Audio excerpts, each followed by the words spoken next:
music. The grand ballroom of the Breakers soars 50 feet over its marble flooring. Rays of sunlight pour in via panes overlooking the Atlantic Ocean. A painted ceiling mimicking a vast sky fosters the sensation of being out in nature. Gilded accents gleam under the illumination. Intricately sculpted limestone outlines each entranceway. This foyer was crafted to impress profoundly.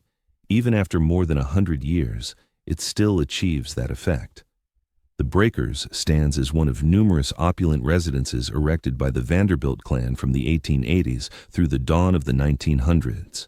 These weren't typical dwellings by any means. They served as bold declarations funded by a vast wealth that transformed U.S. industry and social structures. The Vanderbilts raised estates in Newport, along Fifth Avenue in Manhattan, across the Hudson Valley, on Long Island, and amid the North Carolina highlands.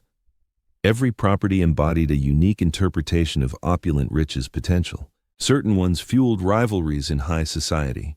Others provided escapes from those very rivalries. Collectively, they established an architectural dominion that epitomized the Gilded Age. Today, most of these grand edifices have vanished, razed, partitioned, or repurposed as cultural institutions. Yet, the survivors provide glimpses into an era when a single family's riches could erect monuments matching Europe's monarchies, and when that fortune could evaporate across just 3 generations. This narrative delves into those estates, their construction, their significance, the events within their walls, and their fates once the originating wealth dissolved. If these in-depth looks at Gilded Age design and the dynasties behind such properties intrigue you, think about subscribing and sharing your views on the Vanderbilt legacy in the comments. We'll start at the fortune's origins, with the individual who forged it, the Commodore, amassing a railroad dynasty. Born in 1794 on Staten Island, Cornelius Vanderbilt came from a household operating a modest ferry operation. Family lore suggests that at age 16 he secured a loan from his mother to launch his personal ferry venture. That choice apparently kick-started the buildup of what grew into one of the nation's biggest estates. For years, Vanderbilt dominated New York Harbor, growing from ferries to larger steam vessels. He grasped a key truth about the American landscape: mobility generated prosperity. Those who dominated the flow of passengers and cargo held sway over commerce. He chased that dominance with unyielding determination. By the 1840s, Vanderbilt had assembled a formidable maritime network. His steamship routes linked New York to California amid the gold rush, navigating via Nicaragua. The earnings were impressive, though Vanderbilt saw railroads as the path forward for U.S. transit. In the 1860s, nearing his 80s, he pivoted toward rail lines. He snapped up companies that tied New York to the nation's heartland. The New York Central emerged as his flagship asset. He merged minor operators, cut out waste, and forged a seamless network stretching from New York to Chicago. Known as the Commodore, he earned a name for ferocity. He demolished rivals via aggressive pricing and clever tactics. His entrepreneurial creed boiled down to this: triumph no matter the expense, amass authority, maximize returns. Emotions played no role in his choices. Observers of the time portrayed him as rough, straightforward, and daunting. He showed scant regard for elite circles or the arts. His attention stayed locked on commerce right up to his passing in 1877. At that point, estimates pegged his assets at about $100 million, worth billions today. That positioned him as America's richest individual by reports. The Commodore's family dealings mirrored his pragmatic style. He fathered several offspring with his initial spouse. He seemed to doubt nearly all of them, viewing them as short on his vigor and acumen. Upon estate distribution, he funneled the bulk to just one heir, William Henry Vanderbilt, deemed the most fit to oversee it. This choice funneled immense riches to a lone figure, paving the way for all that ensued. The estates, the societal aspirations, the kin disputes, all arose from that pooled wealth and its eventual split among William Henry's offspring. Despite his affluence, the Commodore resided fairly frugally. He kept a residence in Manhattan, but accounts say skimped on extravagance or ostentation. The subsequent era flipped that entirely. His offspring and descendants would deploy the rail-generated bounty not only for enterprise growth, but for a pursuit the Commodore ignored: commanding society's elite via stunning builds. William Henry Vanderbilt, who doubled the estate while erecting grand halls. Upon his father's death in 1877, William Henry Vanderbilt took over the realm at age 56. He had toiled in rail operations for years, frequently belittled by his sire for insufficient zeal. The Commodore. He had underestimated his son. William Henry demonstrated remarkable competence. During the subsequent 8 years, he purportedly doubled the family's wealth. He pressed forward with railroad mergers, broadened the enterprise's scope, and oversaw the vast holdings with an expertise that surprised his father. Upon his passing in 1885, estimates indicate the estate had swelled to about $200 million. Yet William Henry accomplished what his father never did. He started converting riches into tangible opulence. In 1880, he authorized the erection of an enormous residence on Fifth Avenue at 660 Madison, actually 645 Fifth Avenue in Manhattan. This structure spanned a full urban block from 51st to 52nd Streets. The architect, Richard Morris Hunt, had studied at the École des Beaux-Arts in Paris and infused American projects with old-world design principles. For William Henry, Hunt crafted a dwelling boasting a majestic entrance hall, several salons, an artwork showcase room, and spaces dedicated to the growing assortment of paintings he had started collecting. The price tag, sources claim, climbed into the millions. For the first time, Vanderbilt funds flowed not solely into commercial ventures, but toward lavish home showcases. This residence proclaimed that the clan had advanced past simple money-making toward aspirations in culture and high society. William Henry also ordered a neighboring estate for his girls. He wasn't merely constructing homes, he was forging a lasting Vanderbilt imprint on Fifth Avenue. While other affluent clans resided along the boulevard, the Vanderbilt's estates stood out as bigger, pricier, and intentionally more imposing. Reports from the era imply that William Henry personally felt uneasy with such ostentatiousness. Raised amid the gritty world of railroading rather than elegant parlors, he nonetheless recognized that his offspring, especially the boys, required societal status to complement their economic might. These estates served as stakes in the future standing of the next generation within American elite circles. William Henry left behind 8 children who outlived him, 4 boys and 4 girls. His abrupt death in 1885 split the fortune among them, with the biggest allotments going to sons Cornelius II and William K., each netting tens of millions of dollars. They would deploy their legacies in distinct ways. The partitioning of William Henry's assets spawned various Vanderbilt lineages, each armed with immense capital and varied goals. As the oldest, Cornelius II bore the duty of upholding the family's prestige and rank. William K. craved entry into polite society and spared no expense to secure it. George, the baby of the boys, chased scholarly and artistic pursuits. Frederick preferred seclusion. Such divergent paths would emerge vividly in the estates each sibling erected. Those dwellings would mirror not only affluence, but also individual traits, drives, and roles in the familial order. Rivalries among the lines, especially between Cornelius II and William K., would influence Newport's building styles and epitomize the Gilded Age's lavish extremes. Fifth Avenue had hosted prosperous households previously, but nothing on this magnitude.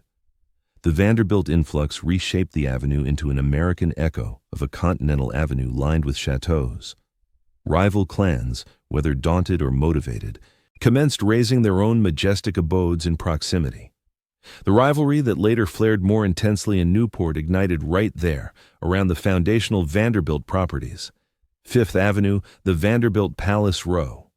Come the late 1880s, the stretch of Fifth Avenue from 51st to 58th Streets fell firmly under Vanderbilt's sway. William Henry's pioneering home at 645 Fifth Avenue served as the cornerstone of what evolved into Vanderbilt Row. His heir, Cornelius II, added his nearby.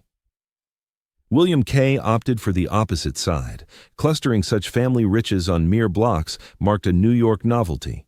Cornelius II's abode at Fifth Avenue and 57th Street allegedly demanded more than $3 million in building costs. Hunt shaped it after French chateau aesthetics. The edifice climbed 4 levels, topped by a sharp mansard roof and intricate masonry. Internally, the layout suited lavish receptions. A double-height foyer displayed sculpted timber walls and a colossal hearth. The art corridor housed the clan's masterpieces. The dance hall, it said, could host scores of visitors. This property heralded Cornelius II's role as family patriarch. Inheriting the biggest slice of William Henry's bounty as the senior son, he shouldered the task of preserving Vanderbilt honor. Impressive though it was, by emerging benchmarks, it appeared somewhat tempered. It favored refinement over outright dazzle. William K. Vanderbilt's contemporaneous residents pursued a bolder path. Hunt's blueprint likewise evoked French Renaissance influences. Outwardly, it sported spires, ornate carvings, and striking roof profiles. Within, the chambers aimed for peak dramatic effect. The proportions and embellishments reports suggest that the scale of the construction went beyond what Cornelius II had achieved. William K. Vanderbilt's residence embodied his spouse Alva's aspirations within elite circles. Alva Vanderbilt, née Smith, wed William K. in 1875. She hailed from a distinguished Southern lineage that suffered financial ruin amid the Civil War. This union opened doors to the Vanderbilt fortune. Resolute in her goals, she leveraged this connection to compel New York high society to embrace her. The grand home served as Alva's tool in this endeavor. In 1883, she organized a lavish masked ball at the property, attracting more than 1,000 attendees by some accounts. The gathering achieved iconic status among New York's upper echelons. Through bold design and opulent events, Alva had firmly secured her standing. The residence fulfilled its role effectively. Such Fifth Avenue properties set precedents that echoed in Newport and beyond. Using architecture as a tactic for social climbing, enormous outlays rationalized by familial rivalries. With Richard Morris Hunt serving as the family's preferred designer, he adapted old-world splendor to fit American settings, all underpinned by the notion that these were more than mere dwellings. They were declarations of influence, status, and enduring legacy. Inside these estates, furnishings drew from European imports, Italian marble, French oak paneling, along with tapestries and artwork sourced from noble houses liquidating heirlooms. In essence, the Vanderbilts acquired chunks of Europe's artistic legacy and transplanted them into urban New York abodes. Maintaining these properties demanded extensive household teams. Accounts indicate that each home employed scores of personnel, including butlers, valets, housemaids, chefs, and laundresses. These structures functioned like compact country domains right in the heart of Manhattan. The operational demands were intricate and costly, yet Fifth Avenue marked just the starting point. During summer, affluent clans escaped the urban heat for breezier retreats. Newport, Rhode Island, started as a simple seaside village. The Vanderbilts elevated it dramatically, erecting seasonal retreats that dwarfed their city homes in extravagance. The developments in Newport epitomized the zenith of Gilded Age opulence in design. The division of the Vanderbilt legacy among siblings. Upon William Henry Vanderbilt's passing in 1885, his estate was divided among his 8 offspring. The 4 male heirs claimed the biggest allotments, with Cornelius II and William K. each receiving about $60 million according to reports. George and Frederick got lesser, yet considerable amounts, roughly $10 million apiece. Born in 1843, Cornelius Vanderbilt II, as the firstborn son, inherited not only wealth but also heavy duties. He was expected to guide the clan, uphold its prestige, and oversee the vast rail network forged by his grandfather and father. Observers of the era portrayed him as conscientious, grave, and somewhat inflexible. He embraced familial obligations with intense commitment, maybe excessively so. In 1867, Cornelius II wed Alice Claypool Gwynn, who stemmed from a respected background and grasped the nuances of societal norms. The couple raised 7 children. Cornelius toiled in the ancestral rail operations and chaired the New York Central Railroad. He embodied the Vanderbilt commercial presence publicly into the 1890s. William Kissam Vanderbilt, often called Willie K., entered the world in 1849. He appeared far more drawn to leisure and social pursuits than corporate affairs. Unlike Cornelius, weighed down by legacy's demands, Willie K. relished the luxuries his riches afforded. He was passionate about yachting, thoroughbred racing, and hosting gatherings. His 1875 union with Alva Smith forged a duo intent on ascending the social ladder. Alva's fierce ambition, tactical mindset, and readiness to invest lavishly complemented Willie K's resources, ultimately transforming the fabric of society in New York and Newport alike. George Washington Vanderbilt II, arriving in 1862, stood as the youngest son of William Henry. He diverged sharply from his siblings. While Cornelius and Willie K emphasized commerce and elite networking, George gravitated toward scholarly and artistic endeavors. He journeyed widely across Europe, amassing fine art and literature while delving into architectural and horticultural principles. George's bequest totaled around $10 million per reports, modest compared to his elders, but still vast. Uninterested in rail management or social jockeying, he channeled his funds into a unique project apart from his brother's ventures. This ambition took shape in North Carolina, not the urban Northeast. Frederick William Vanderbilt, born in 1856, struck a balance among his brother's extremes. He engaged in the rail sector without seeking the spotlight Cornelius occupied. He savored affluence, but shunned the ostentatious rivalries Willie K embraced. Frederick and his wife Louise favored seclusion over spectacle. His inheritance hovered at about $10 million, though he constructed impressive residences. They always showed greater moderation than those of his kin. His style evoked the sensibilities of established wealth. The Vanderbilt siblings embodied distinct approaches to their inheritance, favoring understated affluence over flamboyant extravagance. In certain respects, Frederick's demeanor echoed the values their grandfather, the Commodore, might have endorsed. Dividing the estate sparked inherent rivalries among the family lines. As the clan's leader, Cornelius II believed he needed to exhibit fitting authority. Willie K and Alva sought to affirm their elite status in high society. George craved the liberty to chase his personal ambitions. Frederick preferred solitude. These varied drives shaped the sites and manners in which each brother erected their estates. Cornelius opted for the breakers in Newport, crafting the clan's boldest declaration. Willie K chose Marble House, likewise in Newport, aiming to outshine Cornelius's efforts. George headed to North Carolina's Highlands to construct Biltmore, the nation's grandest private residence. Frederick developed properties in various spots, yet always with restraint. The feud between Cornelius and Willie K grew especially fierce. Being near in age and rank made them obvious adversaries. Their spouses, Alice and Alva, allegedly harbored mutual disdain and vied for social dominance. Newport emerged as the central arena for this contest. The structures they raised there marked the zenith of Gilded Age estate building. Newport's allure for the Vanderbilts stemmed from its unique appeal. Positioned on Aquidneck Island at the entrance to Narragansett Bay, Newport, Rhode Island, delivered what Manhattan lacked in summertime: sea winds, milder air, and escape from urban swelter and throngs. By the mid-1800s, it had solidified as a getaway haven. Lineage from the colonial period had raised seasonal retreats there. The Astors showed up in the 1850s, drawing other affluent groups in their wake. Come the 1870s, Newport boasted a full-fledged summer social calendar. Households shuttered their urban dwellings in June, lingering through August or into early September. The period followed its own customs, rhythms, and pecking orders. Yet in the 1880s, Newport stayed fairly unassuming relative to its future grandeur. Residences were impressive, though not regal.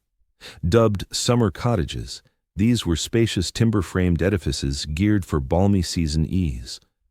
Hospitality occurred often, but without the extravagance it later acquired. The Vanderbilts' entry transformed Newport's essence entirely. As railroad magnates started commissioning builds, the magnitude and outlay of projects soared. Masonry supplanted timber, continental design influences overtook local traditions. The notion of a summer cottage morphed into opulent estates. Beyond the weather, Newport gave the Vanderbilt brothers a bounded social sphere to secure and uphold their standing. The season spanned just 8 to 10 weeks, drawing all the key players together. Triumphs or setbacks in society unfolded in this tight window, where each gala, supper, or garden gathering counted heavily. For Alva Vanderbilt, Newport opened doors. New York circles had hesitated to embrace her fully, even after her triumphant 1883 masquerade. Newport proved more adaptable, however.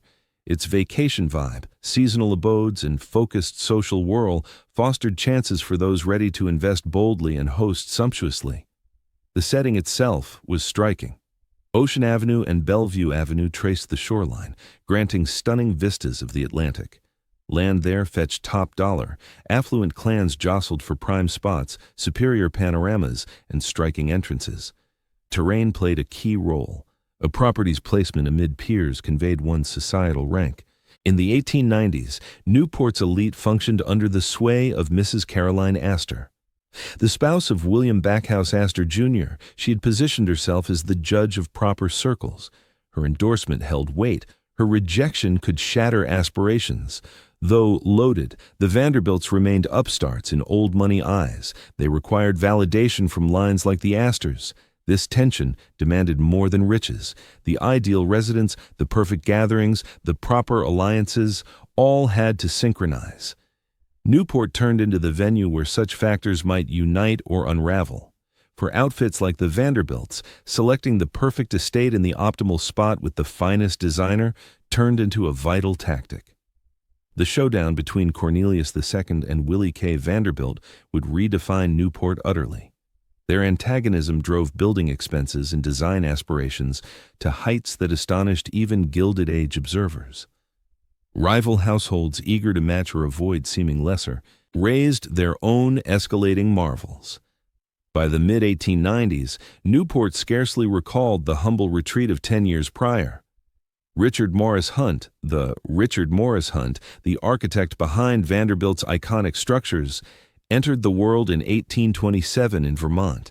His family journeyed to Europe during his early years. There, Hunt pursued architectural studies at the École des Beaux-Arts in Paris, marking him as the initial American student at that esteemed school. This formative training profoundly influenced his subsequent professional endeavors. Within the École's halls, he absorbed the essence of French architectural heritage. Core principles like classical motifs, balanced layouts, imposing dimensions, and intricate decorations formed the bedrock of his creative methodology. Upon his return to the United States in the 1850s, Hunt imported this expertise to a nation largely devoid of grand residential building customs. He set up his firm in New York City. In his initial phases, he crafted the 10th Street Studio Building, a space dedicated to artists' workshops. He tackled diverse homes and public commissions. Yet, his career pivoted dramatically once the Vanderbilt clan started entrusting him with substantial undertakings. William Henry Vanderbilt engaged Hunt to conceive his residence at 645 Fifth Avenue. Finished in the early 1880s, this edifice cemented Hunt's status as the go-to designer for vast fortunes. The structure proved that U.S. wealth could summon European opulence. Leveraging his Parisian background, Hunt masterfully employed French chateau aesthetics, transplanting ancient continental conventions to the New York scene. Following William Henry's project, Hunt's collaboration with the Vanderbilts persisted. He devised Cornelius Vanderbilt II's abode on Fifth Avenue. He also planned William K. Vanderbilt's dwelling opposite it. This partnership proved advantageous for both sides. The Vanderbilts sought a specialist versed in European precedents, capable of realizing projects of immense scope. Hunt, in turn, required patrons affluent enough to realize his boldest visions. At the heart of Hunt's design ethos lay suitability. Varied structures demanded tailored stylistic treatments. For the Vanderbilt's Fifth Avenue estates, he invoked French Renaissance influences. For their Newport retreats, he modified Italian Renaissance elements. Such choices held significance. Hunt held that buildings ought to echo historical examples, yet fulfill modern purposes. His interactions with clients were said to be straightforward. He recognized he served individuals desiring striking appearances and societal validation. The residences had to captivate, affirm status, and convey sophisticated discernment, even amid the recent origins of the family's riches. Hunt delivered concepts that fulfilled these aims. For Marble House in Newport, he referenced the Petit Trianon at Versailles. Its equilibrium, classical ratios, marble employment, all evoked French regal design. However, Hunt modified instead of imitating outright. Marble House suited its Newport locale and addressed Alva Vanderbilt's particular social ambitions. all while upholding ties to its European archetype. For the breakers, Hunt turned to Italian Renaissance cues. The layout drew from 16th-century Genoese villas. Once more, he customized rather than duplicated. The breakers had to operate as a seasonal Newport villa resembling a continental manor. Hunt achieved this equilibrium via meticulous focus on scale, substances, and embellishments. Hunt's contributions to the Vanderbilts went further than their renowned properties. He handled numerous assignments, offered guidance on artwork purchases, and nurtured ties with various relatives. His final grand endeavor was Biltmore for George Vanderbilt, a project he evidently viewed as his crowning achievement. By the 1890s, Hunt stood as America's leading architect for the ultra-affluent. Rival clans coveted the Vanderbilt's accomplishments. From his studio flowed plans for sundry Gilded Age palaces, yet none rivaled the Vanderbilt commissions in magnitude or outlay. Hunt passed away in 1895, soon after Biltmore's unveiling. His enduring impact proved multifaceted. He introduced European building legacies to America and showed how domestic capital could rival Europe's in ambition. Still, he also forged a paradigm of home design, so lavish and vast that it endured only fleetingly, soon proving fiscally and culturally untenable. The Vanderbilt homes Hunt envisioned were stunning, expertly engineered, and utterly unfeasible for the coming century. Mere decades after his passing, most faced razing or neglect.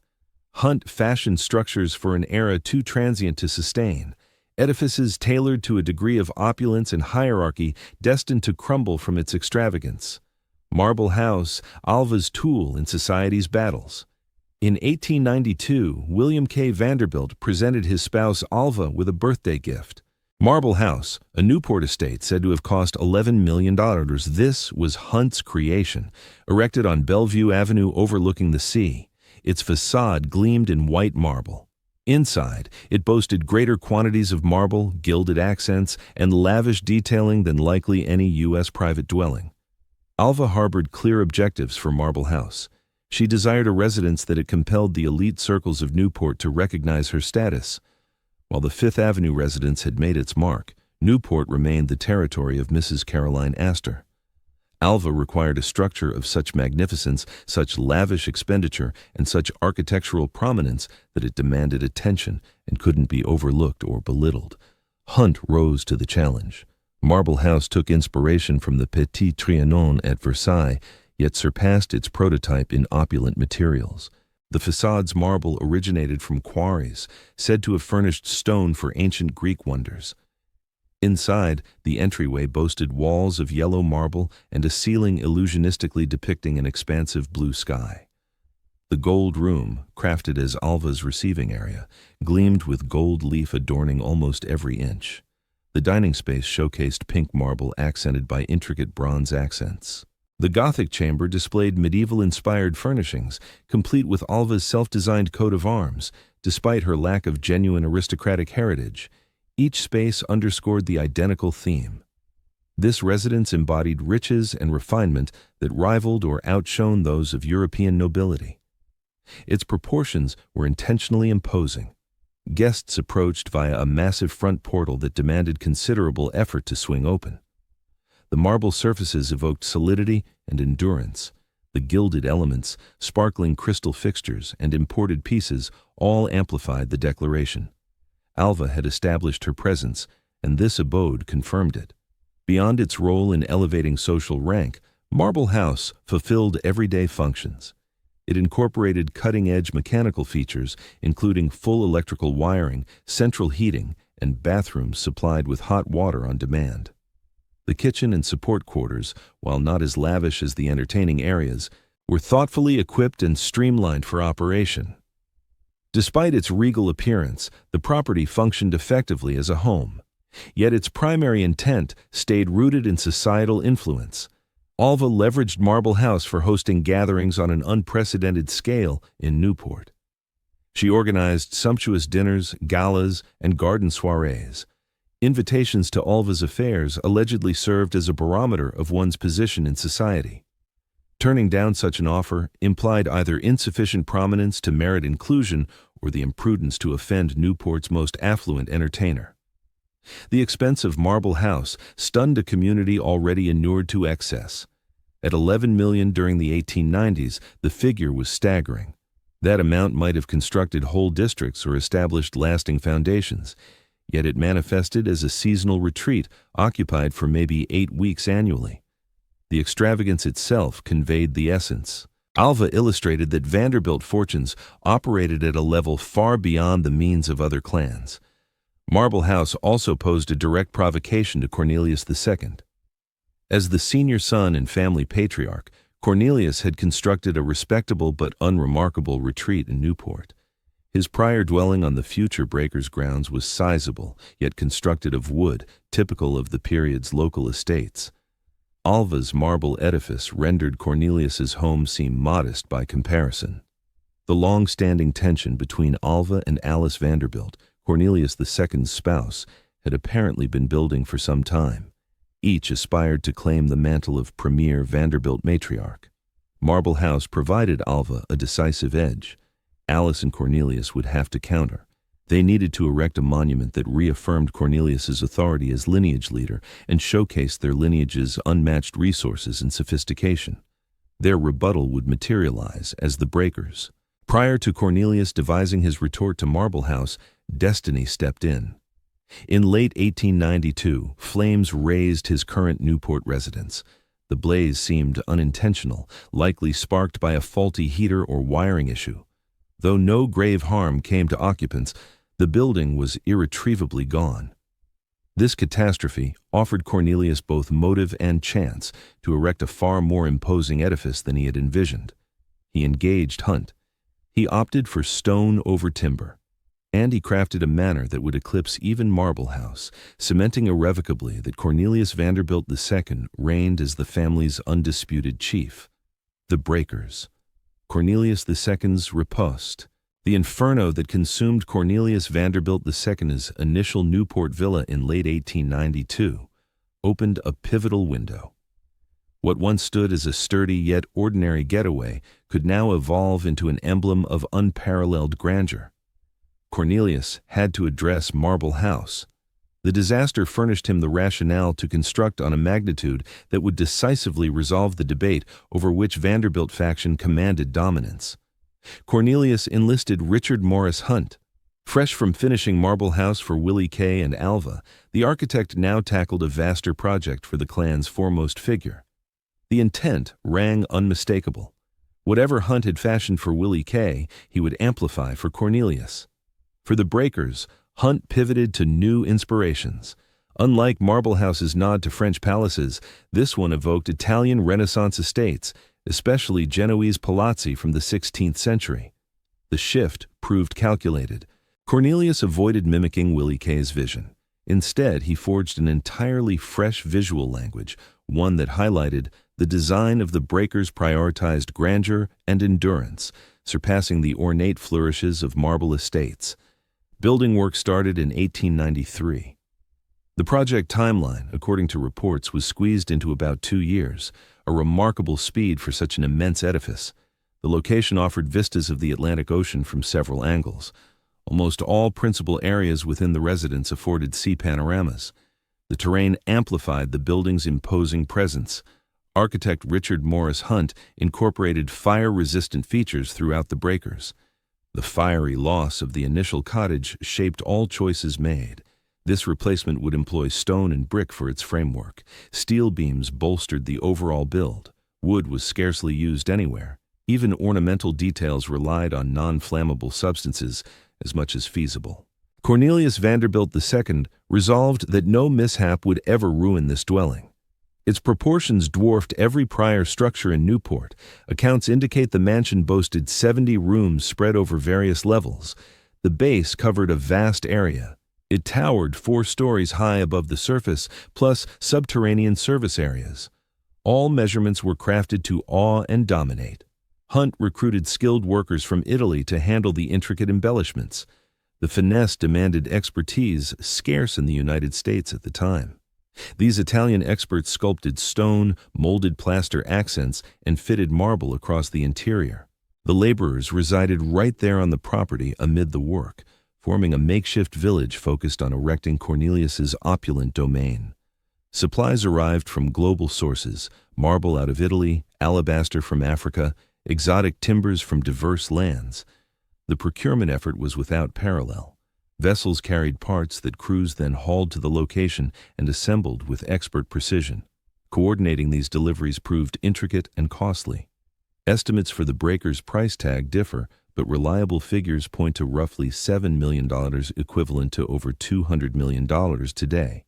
This positioned it among the priciest personal homes ever raised in the United States. Cornelius's expenditure topped even the marble house's alleged $11 million when gauged by square footage and the technical hurdles overcome. The grand hall, stretching the entire vertical span of the residence, served as the focal architectural triumph. Guests stepped straight into its vastness, struck at once by the immensity and splendor. The vaulted ceiling loomed far above. Intricately chiseled limestone enveloped the chamber. Several entrances connected to key adjacent areas. This space doubled as foyer and bold declaration. One instantly grasped the owner's identity and the estate's significance. Past the grand hall, Hunt fashioned a progression of lavish chambers: the music salon, the morning parlor, the banquet hall, each tailored to particular uses with unique decorative flair. No pair of rooms shared the same adornments. Everyone highlighted varied facets of affluence and refinement. The overall impact left visitors breathless. The banquet hall supposedly accommodated scores of diners with ease. The dining set, seating, and integrated buffets were all bespoke for the setting. It boasted alabaster pillars and ornate overhead designs. Expansive panes delivered ocean sights. The venue proclaimed that hosting at the Breakers unfolded on a level unmatched by most other properties. The Breakers debuted in 1895. Cornelius and Alice promptly adopted it for the summer months. The estate fulfilled its intent even prior to welcoming visitors.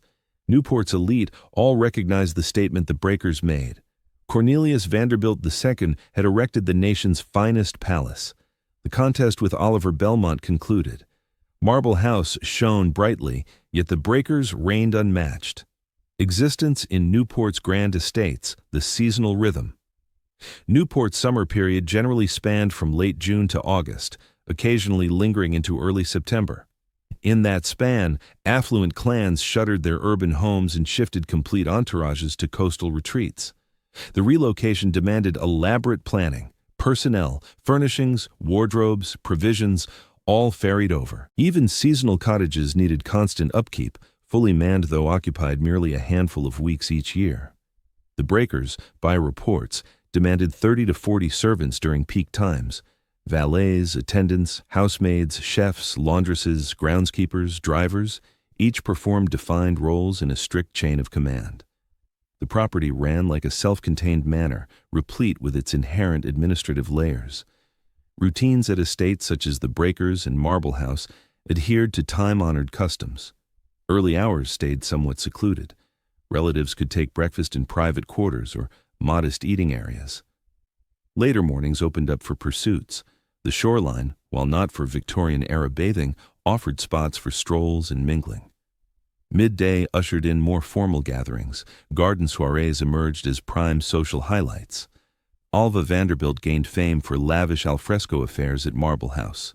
Long tables arranged across the grass, performers offering amidst lively background tunes, and crowds of elegantly attired visitors under the open sky.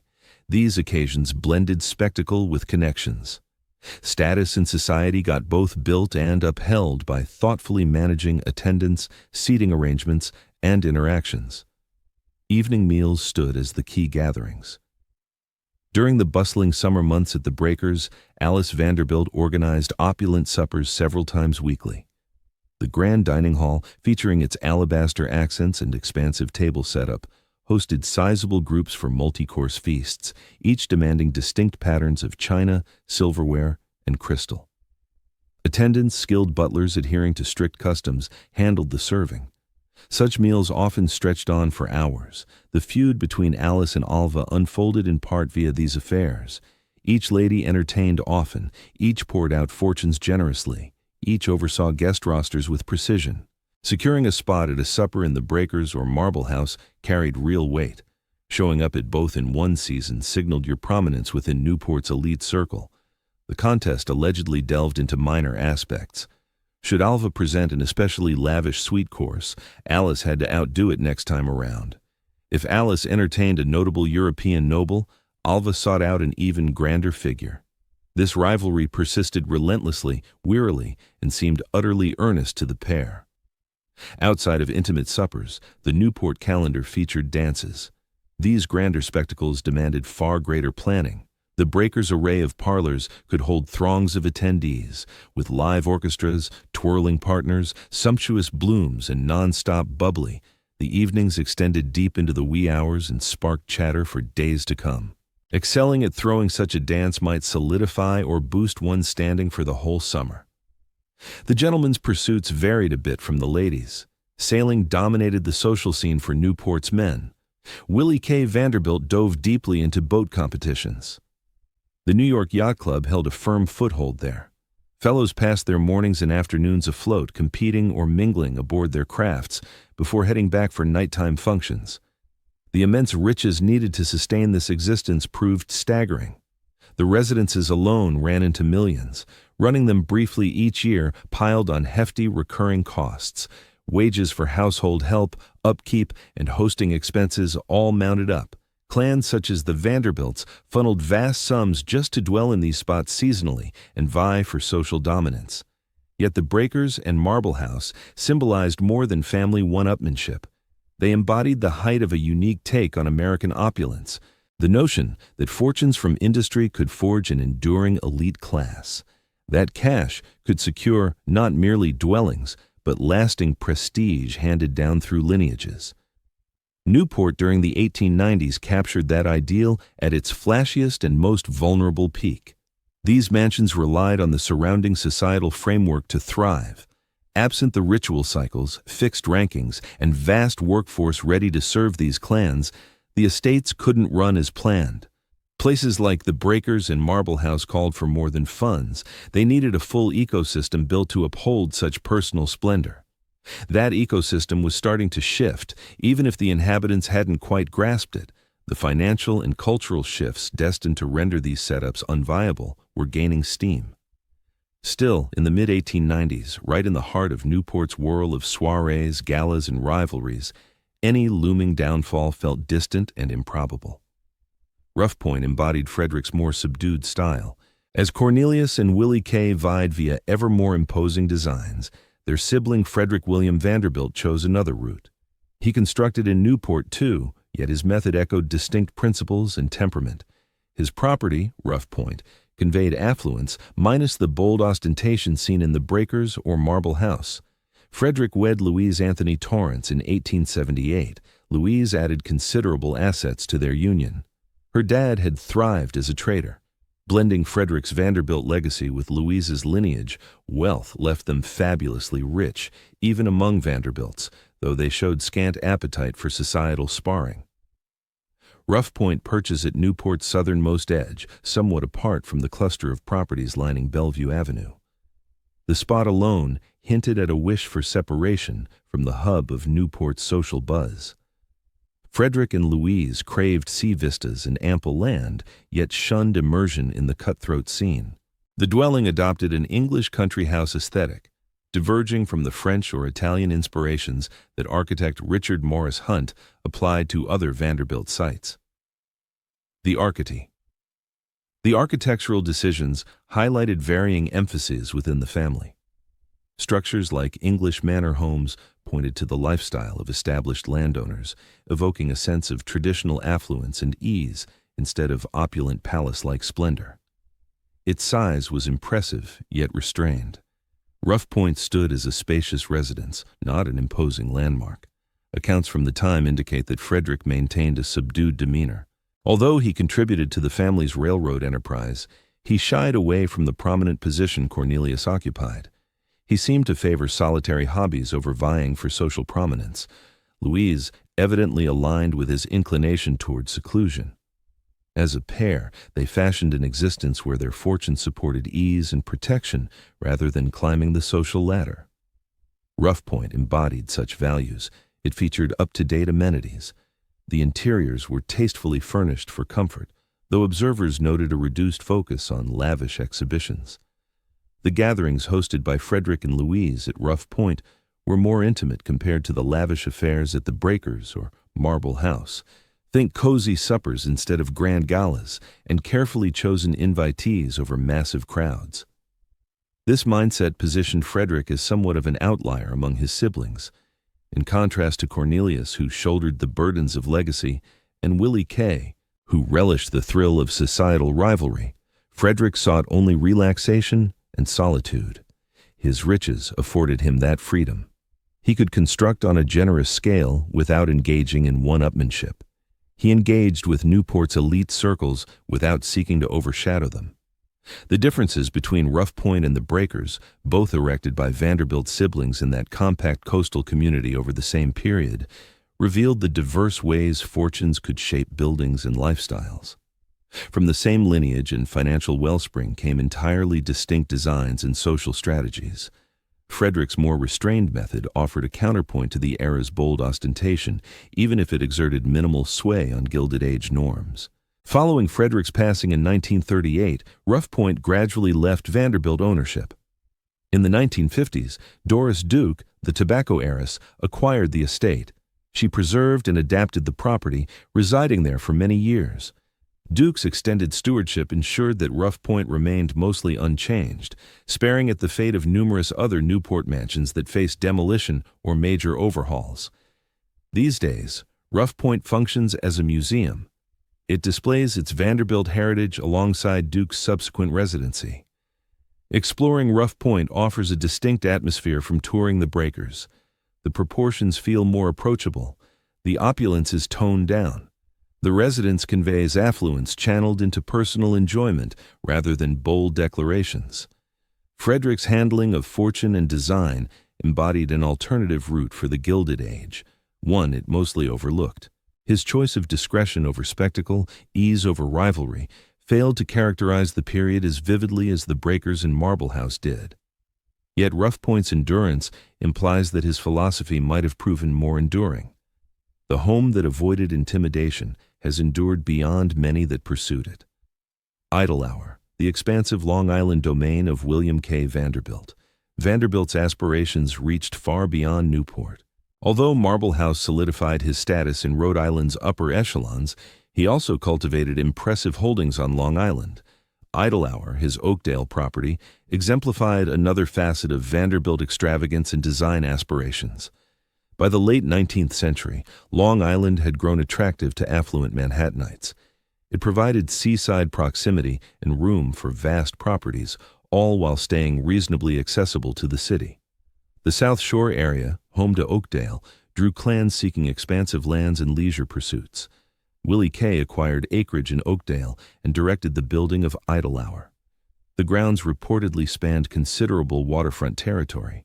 The primary dwelling was crafted with majestic flair, although records differ on precise stylistic elements and initial dimensions. What stands out is Willie Kay's heavy commitment to forging a Long Island foothold that rivaled his Newport endeavors. The estate boasted broad landscapes, equestrian facilities, and auxiliary structures. Willie Kay harbored a strong enthusiasm for equestrian sports and breeding. Idle Hour's setups mirrored this passion. The enterprise operated on a grand level, with expert personnel overseeing reproduction and preparation efforts. Idle Hour doubled as a hub for yachting activities. Willie Kay owned multiple vessels over his life and immersed himself in competitive sailing. The surrounding waters of Long Island offered prime conditions for nautical endeavors. The property enabled Willie Kay to indulge his seafaring hobbies free from Newport's intense social scrutiny. In this setting, he could prioritize the sport itself over the performative aspects of high society. The blend of the imposing residence, active stables, and boating infrastructure turned Idle Hour into a multifaceted retreat unlike the seasonal Newport villas. This was an asset designed for ongoing or at least multi-seasonal use. The outlay underscored Willie Kay's aim to secure diverse multiple sites catered to various needs and seasonal shifts. Willie Kay's foothold on Long Island further spurred the region's growth. Affluent clans, inspired by the Vanderbilt's stake in Oakdale, soon joined in. The locale gained prestige over time. Lavish properties proliferated. The dynamic seen in Newport, where Vanderbilt projects sparked wider expansion, echoed along Long Island's southern coast. Yet idle hour, akin to numerous Gilded Age mansions, failed to endure unchanged. The estate eventually passed out of Vanderbilt ownership. Accounts suggest the initial structure succumbed to flames. Subsequent urbanization reshaped the landscape.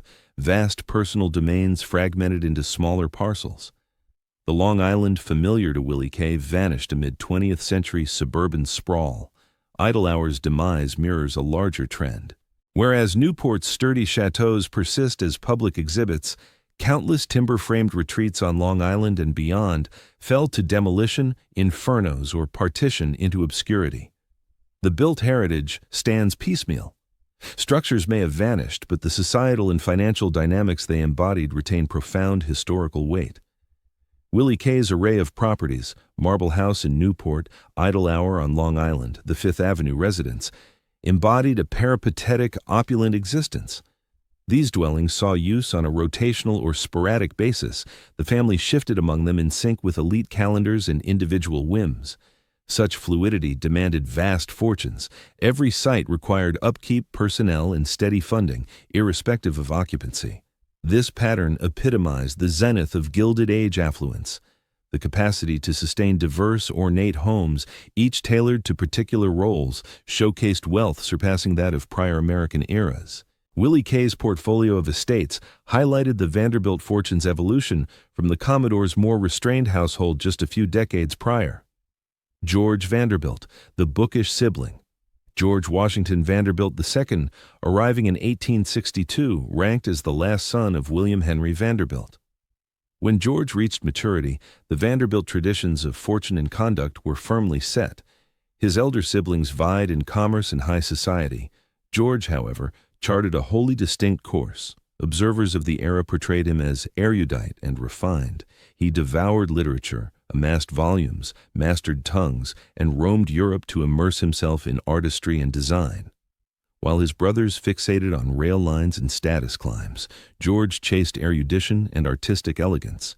He delayed matrimony until later years. Following his father's passing in 1885, he stayed loyal to his mother. The bequest he inherited, estimated at about $10 million, proved generous, though smaller than Cornelius II's or Willie K's shares. George seemed unperturbed. Rivalry with his kin held no appeal for him. Europe captivated him above all. He devoted prolonged stays to journeys, gallery tours, cultural gatherings, and architectural scrutiny. He curated artwork with intent, forming a trove that showcased discerning discernment over mere curiosity. George sought pieces of beauty and historical import, beyond just high cost. His pursuits included literature. He curated one of America's premier personal collections, housing thousands of tomes across disciplines and idioms. This assemblage betrayed true scholarly zeal. George evidently delved deeply into his holdings, not merely curating them for ostentation. Yet George grasped principles of building and garden artistry too. His continental sojourns revealed majestic domains, structured parterres, and crafted terrains. He examined how old-world riches fashioned settings, blending allure, utility, and endurance.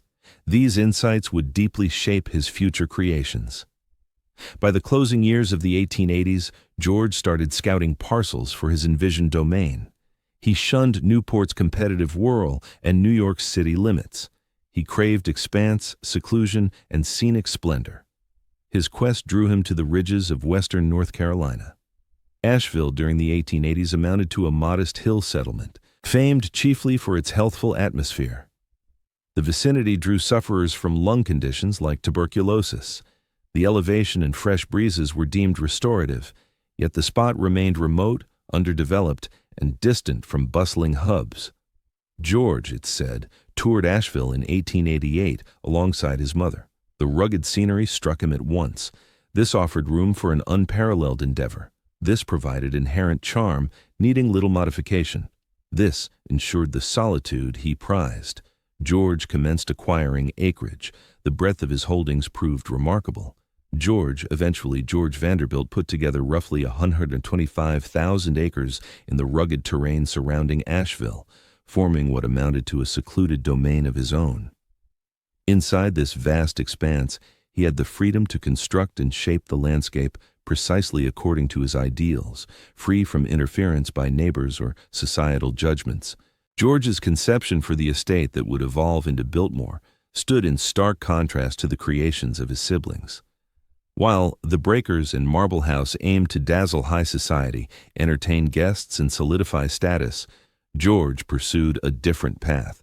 He sought a dwelling that mirrored his passions for design, artistic pursuits, and natural surroundings. He envisioned an operational property that showcased innovative approaches to woodland preservation and property stewardship. He aimed to blend elegance and intellectual depth with everyday utility. The endeavor George was on the verge of launching would emerge as the grandest private dwelling ever constructed in the United States.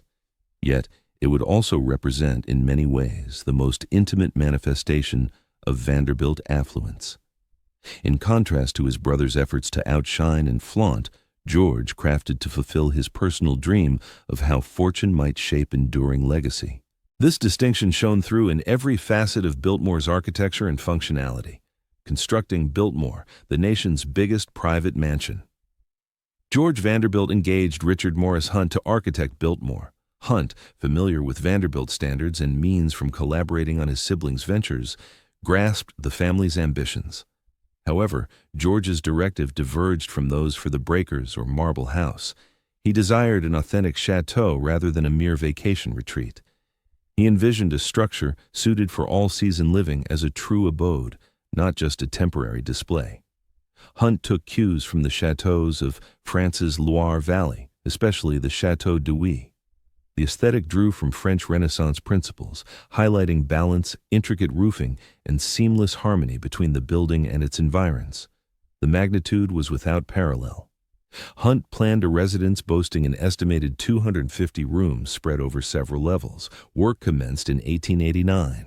The process extended over 6 years, a much lengthier duration than the rush timeline for the Breakers. Yet Biltmore's obstacles surpassed those in Newport. The location was isolated. Supplies required hauling over long stretches. Workers had to be gathered and accommodated. A full support network needed establishing prior to erecting the main edifice. George enlisted Frederick Law Olmsted to craft the surrounding terrain and entryways. Olmsted, renowned as America's foremost landscape designer, credited with Central Park in New York and numerous other landmark works, devised for Biltmore an orchestrated environment on an extraordinary scale. The access route twisted through deliberately arranged woodlands. Perspectives were meticulously staged. The manor unveiled itself bit by bit, heightening the sense of awe. The build demanded vast supplies. A railway branch line was constructed to deliver goods directly to the area. A kiln operation was set up to manufacture bricks for the residents and outbuildings. A carpentry facility produced bespoke components. Scores of laborers resided in a settlement George erected expressly for the building teams and future staff. The structure ascended gradually, yet reliably. Iron beams bolstered the framework. Stone cladding provided the outer shell. Tiles sheathed the rooftop. Each element was chosen for longevity and visual appeal.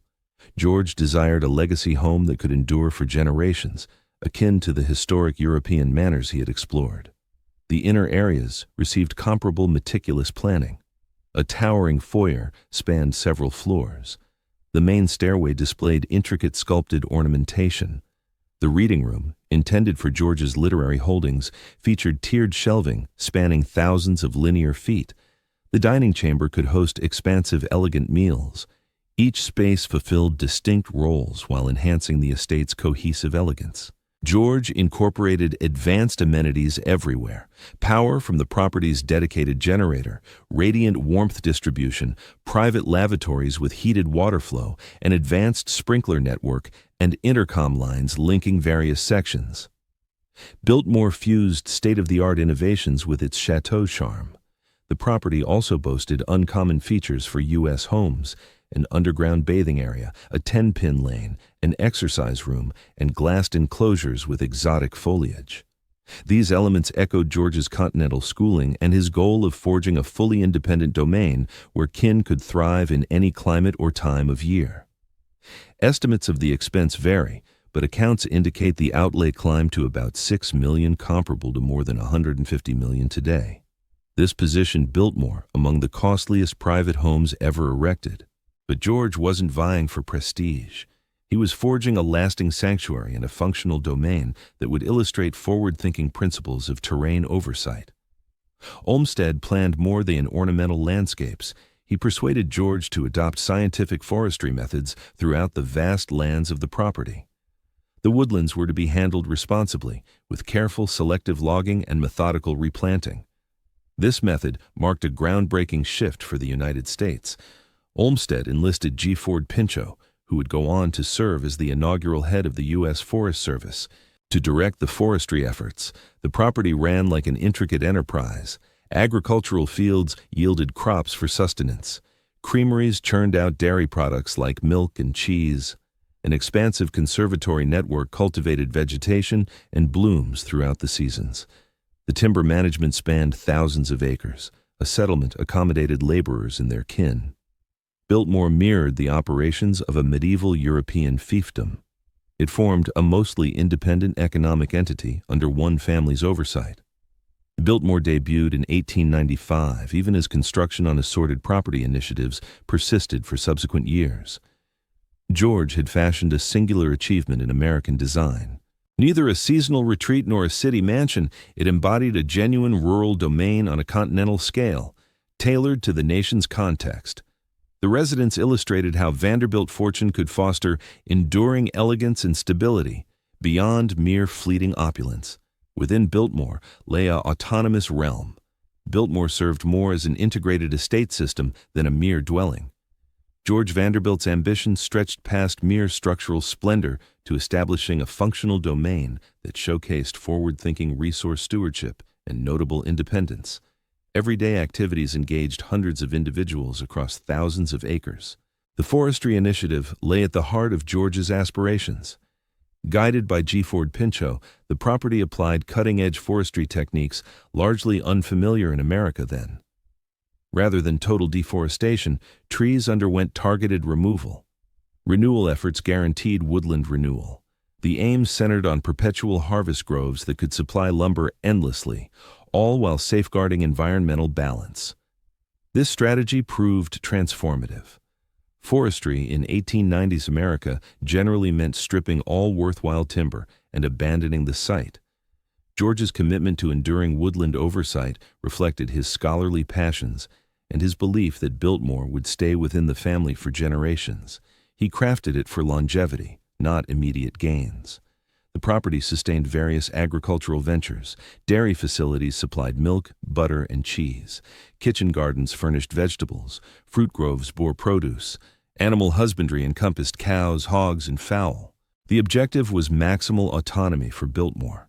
The manor and its personnel could draw most nourishment from on-site yields. Such independence demanded robust facilities. Outbuildings, silos, preparation structures all required building and upkeep. The farms relied on sizable teams. Experts oversaw distinct sectors. The intricacy rivaled that of a modest community, not just a personal home. The property hamlet sheltered employees and their households. George constructed dwellings, an academy, a chapel, and essential amenities. The hamlet operated like a corporate settlement where the estate offered lodging, jobs, and support in return for service. Accounts indicate it was more enlightened than numerous factory towns of the period, yet it still fostered a stratified dynamic between the Vanderbilt kin and their workforce. In the primary residence, the routine echoed George's intellectual pursuits. The study remained his chief retreat. He devoted much time there to perusing texts, exchanging letters, and curating his holdings. The literary archive grew to exceed 20,000 books. George was said to be intimately familiar with it and drew upon it frequently.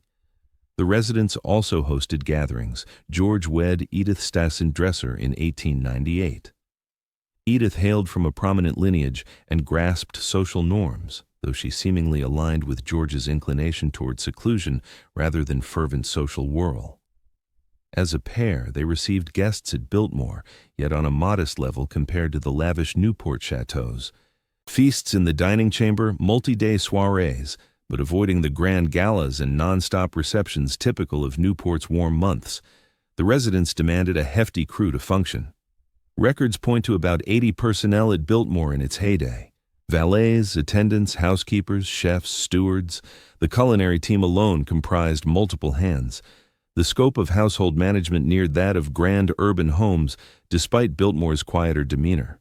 The technical setups called for expert care. The power station required ongoing monitoring. The warmth distribution covered an immense structure. The waterworks were elaborate. George hired technicians and repairmen dedicated to upholding these contemporary features. The surrounding terrain needed constant care. Olmsted's crafted terrains. Capes demanded regular upkeep to remain in top condition. Gardens required planting, nurturing, and seasonal harvesting. Managing the greenhouses proved especially intricate, demanding expertise to sustain tropical flora amid a mountainous environment. Year-round, the greenhouse team cultivated vegetation and blooms for both the residents and outdoor spaces. George's method of overseeing the property mirrored his scholarly background and principles. He showed clear enthusiasm for innovative farming and woodland techniques, engaging in exchanges with specialists, delving into books on property stewardship, and backing studies on eco-friendly methods highlighted his dedication. Biltmore served in part as a trial in running vast properties with responsibility rather than mere exploitation. Beyond that, the estate acted like a cultural hub. Artworks amassed by George, showcased across the mansion, could compete with gallery collections. The library held such value that academics sometimes came to examine its uncommon books. As Hunt's crowning achievement, the dwelling boasted architectural significance extending past the Vanderbilt clan's private enjoyment.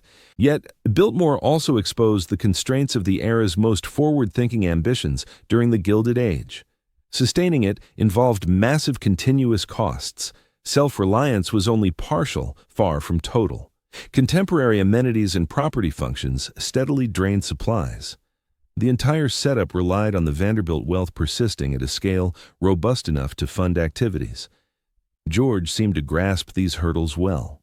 He approached property oversight with gravity, comprehended the monetary demands, and strived to render Biltmore as viable long-term as feasible.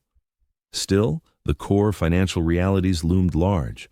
A residence with 250 chambers, a vast workforce, and thousands of acres needing care all necessitated funds that few households, even affluent ones, could uphold forever. Biltmore embodied George Vanderbilt's deepest vision of wealth's potential to build. Rather than a venue for societal rivalry, it stood as a true sanctuary crafted for elegance, intellectual pursuits, and enlightened land care. The structure illustrated how Gilded Age design might fulfill roles deeper than mere ostentation. At the same time, it underscored that even the most deliberate efforts at such grandeur confronted serious viability issues. Hyde Park, the Vanderbilt estate in the Hudson Valley. Unlike Newport or New York City, Frederick Vanderbilt's chief home lay in the Hudson Valley. Situated beside the Hudson River in Dutchess County, New York, Hyde Park had attracted prosperous lineages since the 1700s. Frederick and his spouse Louise selected this spot for their key property, erecting a residence that echoed their taste for seclusion and understated heritage wealth. The structure came from the firm McKim, Mead & White in Beaux-Arts fashion. Work started in the closing years of the 1890s. Influences from classic Italian Renaissance guided the layout, prioritizing balance and stately harmony. Indiana limestone clad the outside. Though impressive, its size stayed restrained relative to other Vanderbilt creations. Reports indicate about 50 rooms inside. That qualified as spacious by ordinary standards, yet restrained beside the breakers or Biltmore. Frederick and Louise evidently sought no such grandiosity as George or Cornelius pursued. Their priorities leaned toward practical comfort over bold design declarations. Inside, areas blended sophistication with poise. Marble graced the entryway's flooring and panels. Key spaces like the parlor, dining area, and study held fine furnishings, yet lacked the lavish excess seen at Marble House. The overall vibe conveyed polished discernment and deep resources without flashy excess. Louise Vanderbilt contributed considerable fortune to their union. Her familial assets bolstered Frederick's legacy share. Combined, their means would have ensured immense prosperity independent of the Vanderbilt legacy. Such stability let them construct and dwell precisely to their liking, free from concerns over appearances or rivalries. The Hudson Valley site's perks went further than its weather or vistas. Long-rooted elite families had dwelt there across generations. The social scene felt more stable, less rivalrous than Newport's. Frederick and Louise could join regional circles, absent the relentless urge to flaunt and outdo others in trendier spots. The grounds spanned broad expanses, if not rivaling Biltmore's vastness, with structured gardens, sculpted terrains, and river panoramas. The land looked stunning and meticulously kept, yet ran at a scale far easier to handle than George's expansive North Carolina domain. Frederick clearly aimed for an estate that balanced endurance and ease over innovation or trials. Hyde Park functioned as Frederick and Louise's main dwelling. They spent most of the year there, venturing out sporadically. Ultimately, they chose to anchor themselves in the Hudson Valley as their primary home. This approach contrasted sharply with Willie Kay's nomadic existence, marked by various seasonal dwellings. Frederick and Louise rooted themselves in a single location and remained committed to it. The residence embodied Frederick's character and standing. As the middle son, he enjoyed considerable fortune without the weight of familial oversight that burdened Cornelius or the relentless drive for societal prominence that motivated Willie Kay. He had the freedom to construct a home suited to his personal tastes, free from the dictates of status or rivalry. Consequently, the property served effectively as a living space rather than chiefly as a bold declaration. Nearby estates lining the Hudson River belonged to other prominent lineages. The Roosevelt family holdings lay close by. The heirs maintained lands in the vicinity.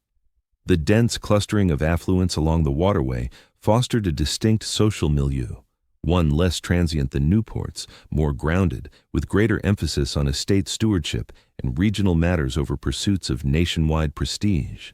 Frederick and Louise hosted events at Hyde Park, though modestly compared to the grand Newport chateaus. Think intimate dinners, weekend retreats, and infrequent bigger assemblies. The structure offered ample comfort for visitors, featuring numerous guest rooms and sufficient areas for gatherings, yet it wasn't crafted for lavish dances or extravagant soirees. Following Frederick's passing in 1938, Louise stayed on at the estate.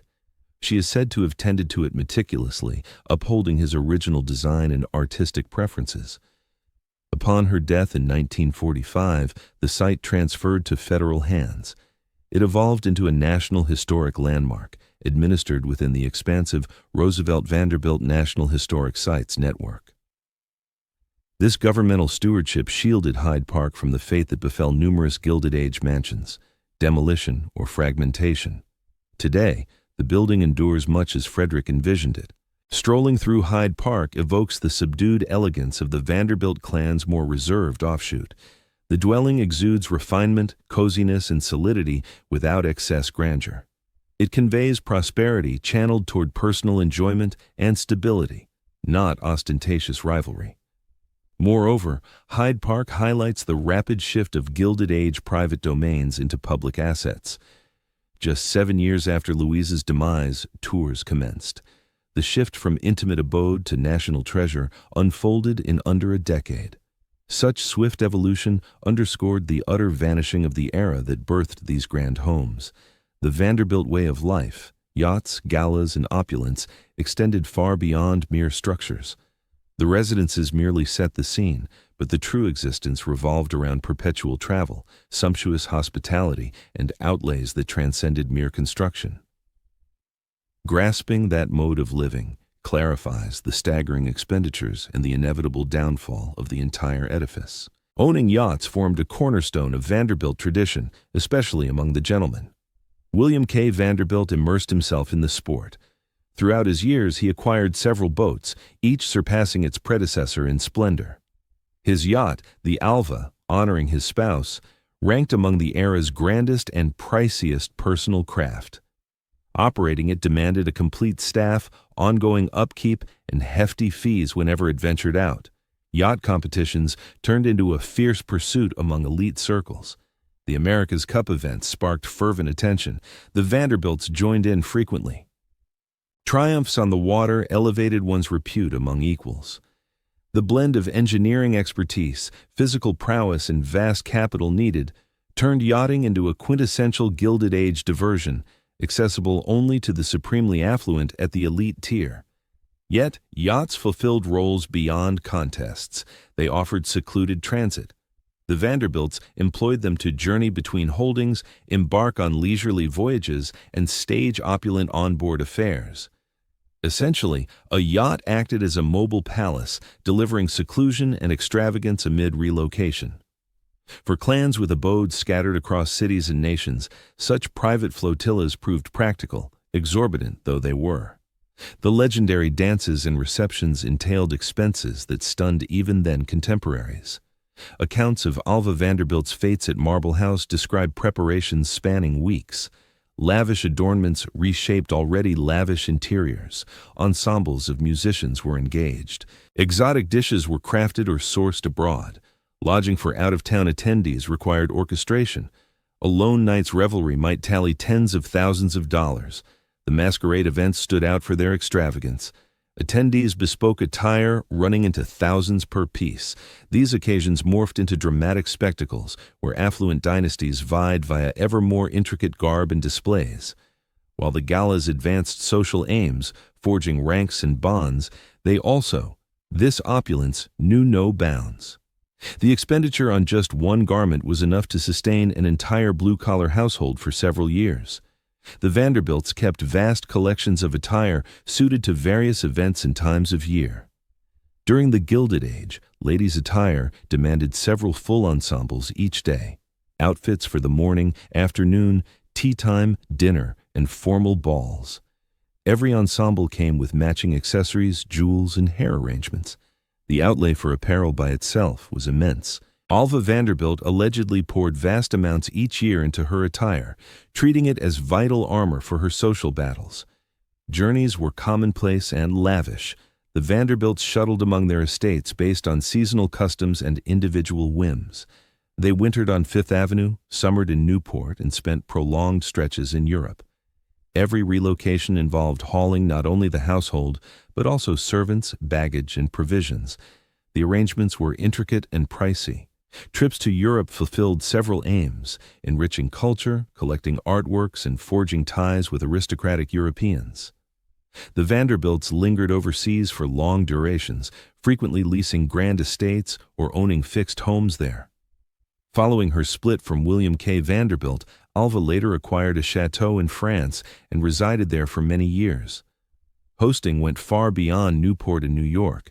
The Vanderbilts threw events at every one of their estates. Biltmore hosted gatherings that could stretch over a week. Visitors arrived to find luxurious lodging and joined in planned pursuits. The hosting family covered every expense, and repeating such grandeur demanded vast wealth. This way of life also meant sustaining broad-kin networks and reliant family members. The Vanderbilts hired not only domestic help but also dedicated attendants who accompanied relatives. Chambermaids, gentlemen's valets, private aides. The family fully funded these workers with wages, lodging, and perks. Donations to causes and societal duties piled on more expenses. The Vanderbilts were obliged to back arts organizations, aid religious groups, and finance public initiatives. Cornelius II took a special role in such backing, sitting on committees and giving hefty contributions. The elite status wealth conferred brought demands for generosity and community involvement. The overall impact of this existence was overwhelming in its steady drain. The grand homes needed upkeep regardless of occupancy. The personnel drew paychecks throughout the year. The yachts, voyages, parties, garments, all devoured funds without pause. The Vanderbilts burned through cash at a rate equal to or exceeding their investment gains. Such habits endured only while the core wealth stayed colossal and expanding. In the initial years after William Henry's passing, the riches appeared ample. Yet with each succeeding generation splitting the inheritance, personal portions shrank. At the same time, the demands of upholding a Gilded Age existence swelled, as rivalry spurred increasingly extravagant shows. The extravagance that marked Vanderbilt's societal triumph also guaranteed its fleeting nature. The funds needed to uphold numerous estates, stage sumptuous affairs, and vie endlessly outstripped what even mighty fortunes could bear forever across lineages. Alva's separation shattered the family line. In 1895, Alva Vanderbilt took a step nearly unheard of in her elite circle. She ended her marriage to William K. Vanderbilt. The split rippled through elite American society. Ladies in Alva's sphere simply did not separate, no matter their private discontent or spousal issues.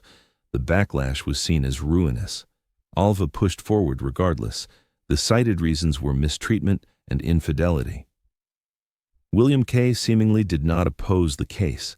The dissolution came swiftly by era's benchmarks. Alva secured a generous monetary award, preserving her wealth flow and capacity for her accustomed luxury. She kept Marble House. The breakup exposed flaws in the Gilded Age's polished exterior. Unions that looked stable publicly were frequently fractured in secret. William K. and Alva had projected achievement by outward signs. They had constructed Marble House, orchestrated lavish soirees, solidified their standing, yet their bond had evidently soured long before. Reports from the period indicate William K. pursued extramarital liaisons. This was typical for affluent gentlemen then, but Alva apparently declined to endure it in silence. Her public pursuit of divorce laid bare the hidden strains in many rich unions. The move was bold for its epoch and stratum. Yet Alva's boldest step involved her daughter, Consuelo. Consuelo Vanderbilt was youthful, stunning, and poised to inherit a vast. Alva possessed a considerable fortune, making her daughter Consuelo a prime prospect for any prospective American groom. Yet Alva envisioned a grander path. She aimed for Consuelo to wed into European aristocracy, targeting none other than the Duke of Marlborough. The Duke faced pressing financial woes. Maintaining Blenheim Palace, the family's ancestral estate in England, demanded hefty sums. Reports indicated his coffers were running low. A union with an American heiress promised to alleviate those strains. Alva viewed this alliance as the key to securing what mere riches couldn't provide, an authentic noble rank for her offspring. Consuelo, however, pushed back. Her affections lay with another, a youthful American whom Alva deemed unworthy. Undeterred, Alva pressed on. Subsequent narratives, including Consuelo's autobiography, describe Alva employing severe emotional tactics to compel her daughter's agreement. Accounts differ on specifics across sources, yet the overall dynamic rings true. In 1895, Consuelo wed the Duke amid her mother's insistent influence. The event drew acclaim as a societal coup, transforming the American Vanderbilt into a British duchess. Alva realized her ambition, though the toll on personal lives proved steep. From the outset, Consuelo's union appeared fraught with discord. She and the Duke clashed profoundly. What was meant to solidify Alva's status elevation devolved into persistent familial strife. This Marlborough liaison underscored the barter-like essence of Gilded Age ascent. Consuelo's generous dowry evidently aided Blenheim Palace's upkeep. The Duke acquired funds. The Vanderbilts claimed prestige. Consuelo endured a wretched partnership. It resembled feudal maneuvering in contemporary guise, viewing matrimony as a corporate alliance over a heartfelt bond. Alva's separation and Consuelo's coerced nuptials signaled a shift in views on Gilded Age extravagance. These moves exposed the toll on individuals amid the edifice construction and status rivalries. Households fractured chasing rank. Offspring fell victim to elders' aspirations. The opulent residences and lavish soirees masked profound distress. The split also liberated Alva to chase her passions unhindered. She later wed again, adopting the name Alva Belmont. She threw herself into the campaign for women's enfranchisement, leveraging her assets and standing to champion electoral equality. Such evolution proved remarkable. The figure who erected Marble House to demand elite inclusion evolved into a champion for reforming that elite's framework. Alva's arc captured both the might and the bounds of Gilded Age opulence. She'd wielded capital to infiltrate society's pinnacles, to construct a chateau, to bind her daughter to ducal lineage. Yet triumphs rang empty. The dissolution, the imposed union, the pervasive discontent, all pointed to money's failure to deliver the fulfillment and steadiness it dangled. These episodes tarnished the Vanderbilt clan's outward facade. The parting invited unwelcome scrutiny. Revelations about Consuelo's wedlock, once aired, proved mortifying. The lineage that epitomized Yankee triumph and prowess now seemed fractured and chaotic. The estates stayed majestic, but existence within their walls grew far less admirable. Fellow affluent clans observed keenly. Alva's rupture showed that even amid supreme echelons, individual freedom could emerge. Other strained elite couplings started to falter.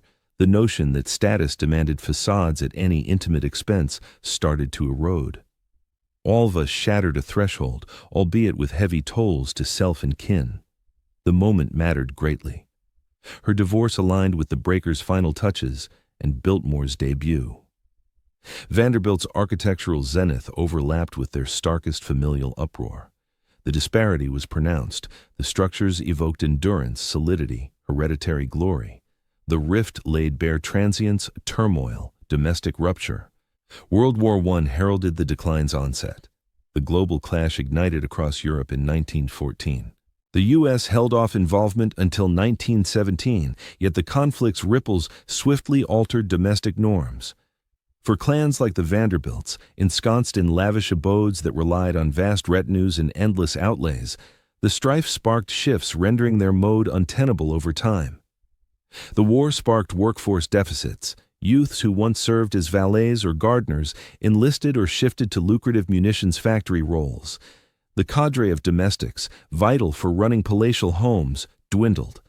Households struggled more to fill positions in their sprawling domains. These properties were crafted with expectations of abundant, cheap help. The breakers demanded scores of attendants to run smoothly. Biltmore called for even greater numbers. As workers grew rare and costly, sustaining these venues to their full design proved ever more challenging. Challenging times ensued. With rooms shuttered and services scaled back, the grand estates struggled to operate as intended due to insufficient personnel. The conflict also reshaped societal norms. The extravagant spending that defined the Gilded Age started to appear out of place amid the hardships of war. Organizing lavish gatherings while soldiers perished in the battlefields of Europe seemed insensitive. Affluent clans, once rivals in displays of architectural splendor, now faced pressure to show loyalty to the nation via moderation instead of ostentation. Certain Vanderbilts stepped up by repurposing their residences for wartime needs. Structures were briefly transformed into medical facilities or assembly venues. The households displayed nationalistic initiatives, donating to war bonds and aid campaigns.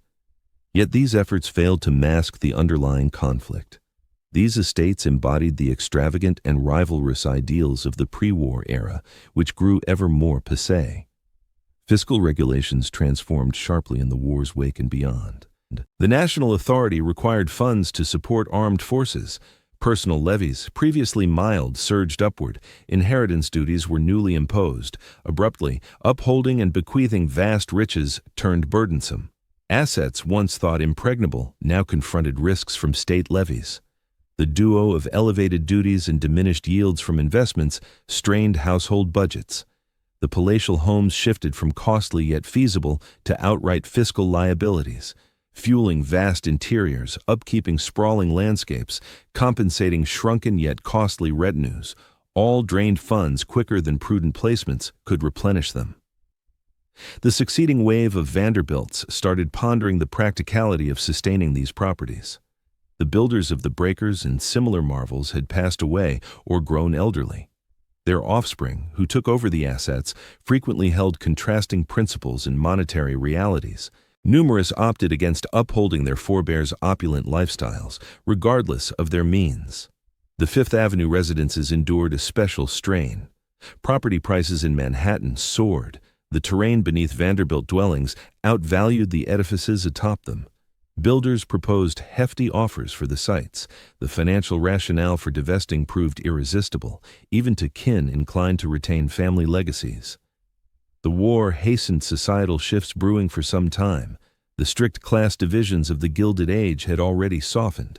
The conflict's equalizing influence, uniting folks across strata in a collective patriotic push, further dismantled entrenched customs. The notion that elite lineages merited privileges solely from riches became tougher to uphold. Women's positions evolved markedly.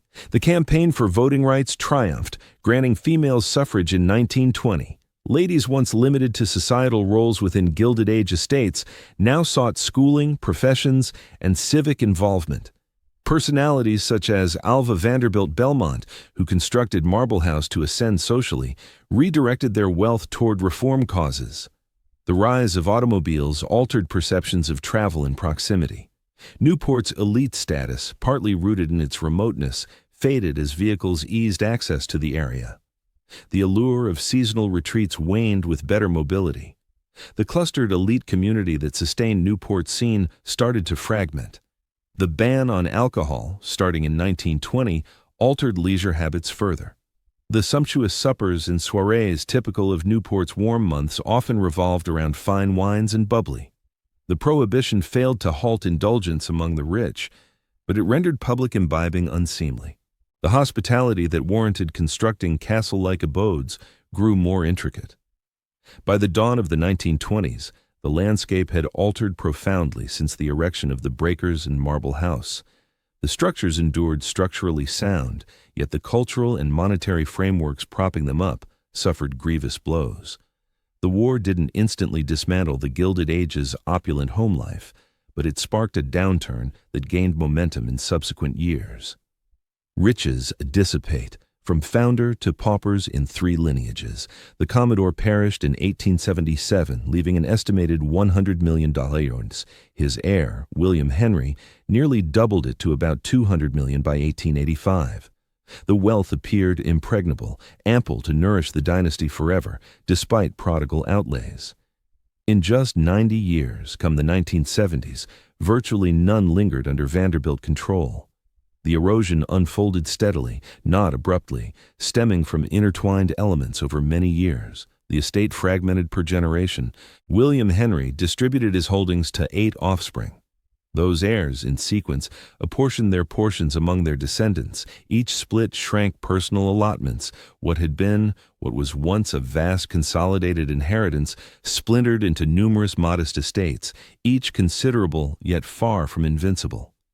Extravagant expenditures persisted on a scale reminiscent of the Gilded Age, even though personal assets dwindled. The heirs from William Henry's offspring anticipated upholding their parents' opulent way of life. They possessed the residences, the societal standing, and the routines ingrained by immense riches, yet they held only divided shares of the initial wealth. The numbers simply didn't add up. The properties alone devoured funds at alarming speeds. The breakers, for instance, allegedly required hefty annual outlays merely for routine upkeep and personnel. Marble House followed a comparable pattern. Biltmore's expenses soared even further, owing to its vast size and the intricacies of managing the grounds. Various relatives received these estates along with the duty to sustain them. Numerous individuals struggled to operate them as originally envisioned. The inheritances also confronted broader financial hurdles. The Commodore's riches stemmed from railroads, which ruled U.S. transport at the time. By the dawn of the 20th century, however, railroads encountered growing rivalry from cars and lorries. Profits from rail operations fell sharply. Although the Vanderbilt rail assets retained value, they no longer yielded the profits of old. Reports suggest the family's strategies for handling wealth varied widely. Certain Vanderbilts stewarded their legacies prudently, opting for safe investments and modest living. Others indulged excessively, convinced the funds would endure indefinitely. Prudent lines watched their assets shrink under the pressures of rising prices and levies. Extravagant ones depleted their principal outright. The Great Depression ravaged countless estates, among them the lingering Vanderbilt holdings. The 1929 stock plunge wiped out illusory gains. The prolonged slump in the economy prevented recoveries in portfolios. Households that appeared insulated suddenly faced hardships. Several Vanderbilts, it said, parted with artwork and other valuables just to cover everyday needs. Tax burdens escalated throughout the mid-20th century. Inheritance duties climbed to thresholds that severely hampered transferring riches between generations. Earnings from investments suffered heavy cuts from income taxes. Together, these factors whittled away at amassed fortunes even among those striving to safeguard them. What the kin didn't exhaust personally, the state seized via duties. Shifts in habits further hastened the loss of wealth. Later, Vanderbilt offspring frequently missed the ambition or entrepreneurial savvy of their forebears. Nurtured in affluence, they pursued refinement over enterprise in their schooling.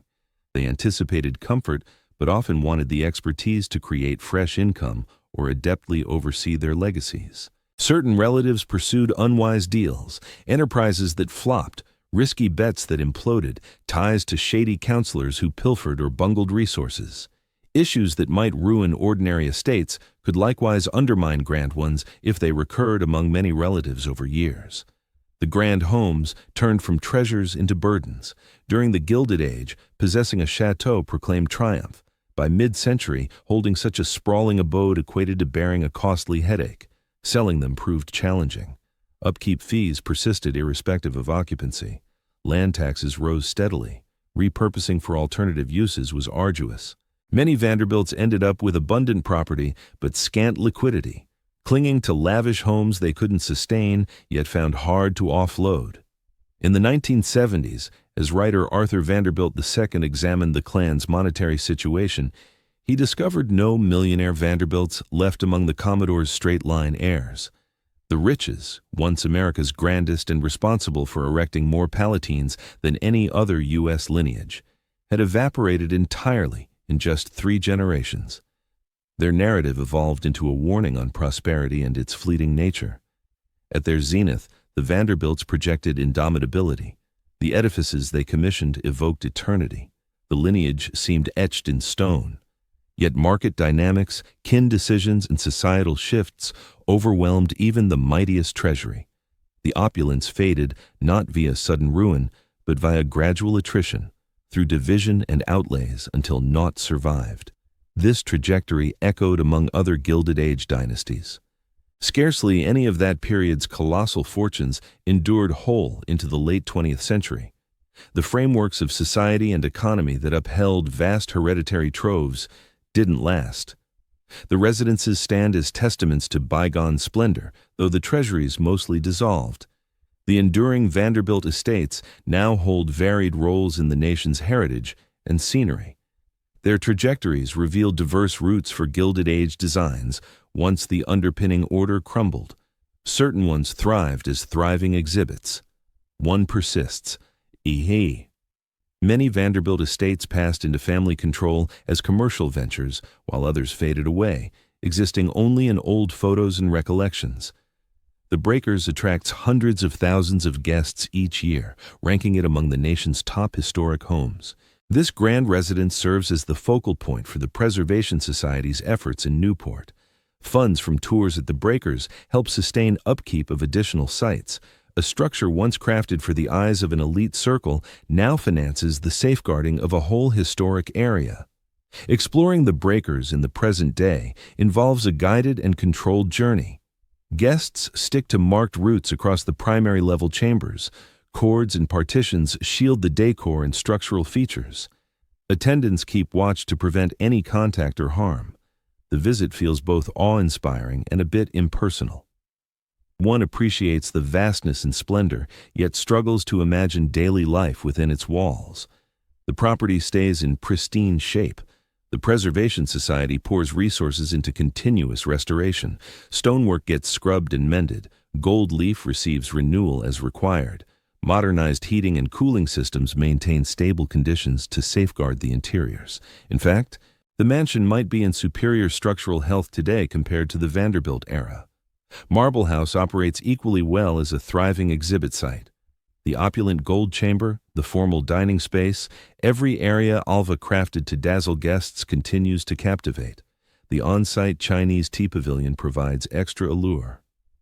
Similar to the Breakers, Marble House pulls in large crowds and produces key income for the Preservation Society. Rough Point, the Newport retreat of Frederick Vanderbilt, reached the Preservation Society via Doris Duke's foundation following her passing. Public access to tours started later than at the Breakers or Marble House. It presents a distinct perspective, highlighting periods from both the Vanderbilt and Duke lineages. Its more modest proportions give Rough Point a genuine home-like vibe, unlike the more imposing estates. Biltmore took a completely separate route. George Vanderbilt's North Carolina domain stayed under family stewardship. His daughter Cornelia took over the holdings.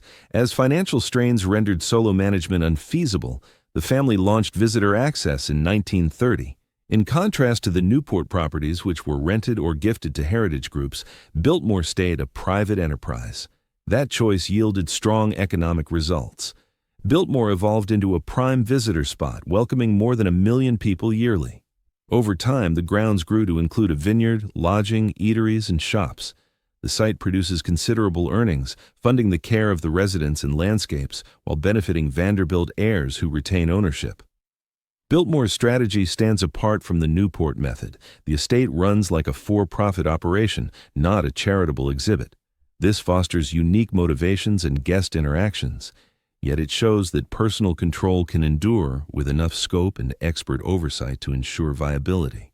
Hyde Park, Frederick Vanderbilt's Hudson Valley residence, transformed into a National Historic Landmark overseen by the National Park Service.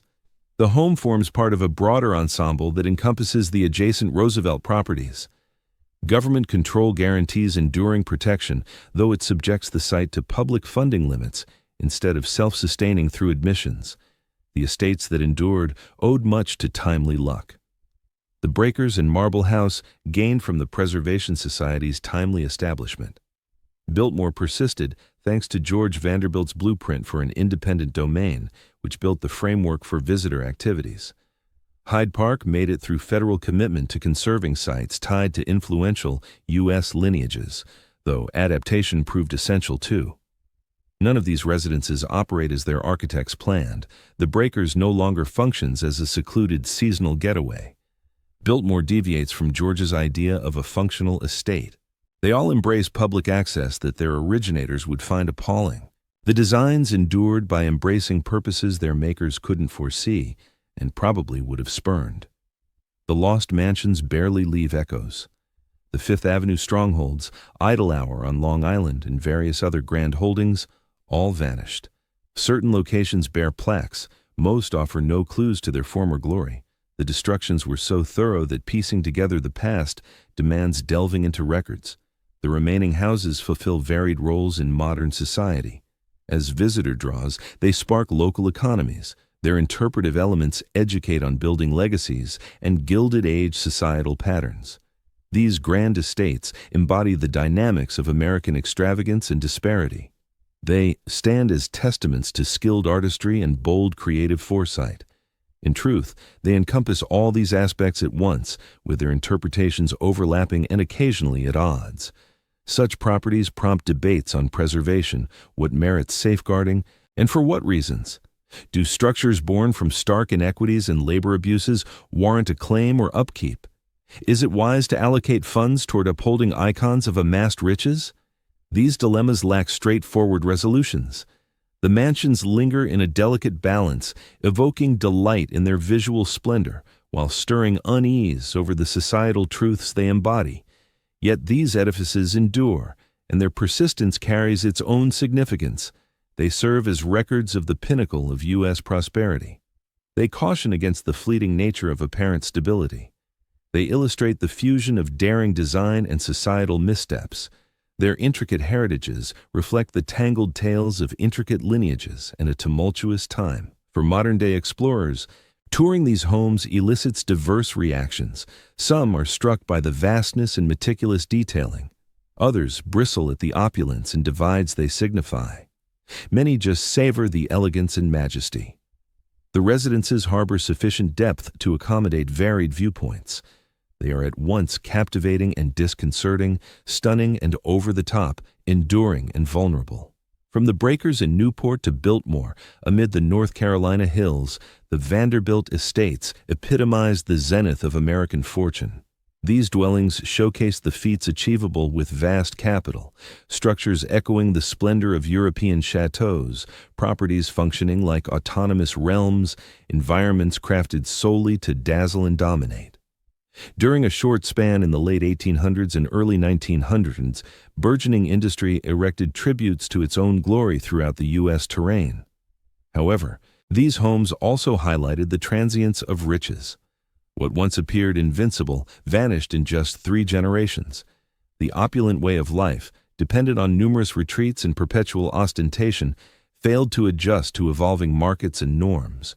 Edifices intended for eternity turned into burdens in mere years. The lineage that seemed eternal crumbled nearly entirely.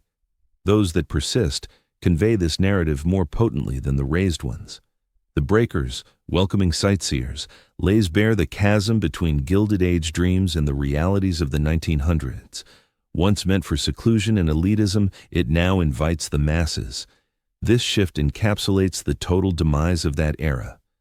Biltmore's endurance as a familial enterprise charts an alternative route, proving that flexibility can safeguard both structure and proprietorship. Still, Biltmore thrived in part by evolving into an enterprise George Vanderbilt could scarcely have imagined, a bustling visitor attraction. The estate persisted by redefining its role completely.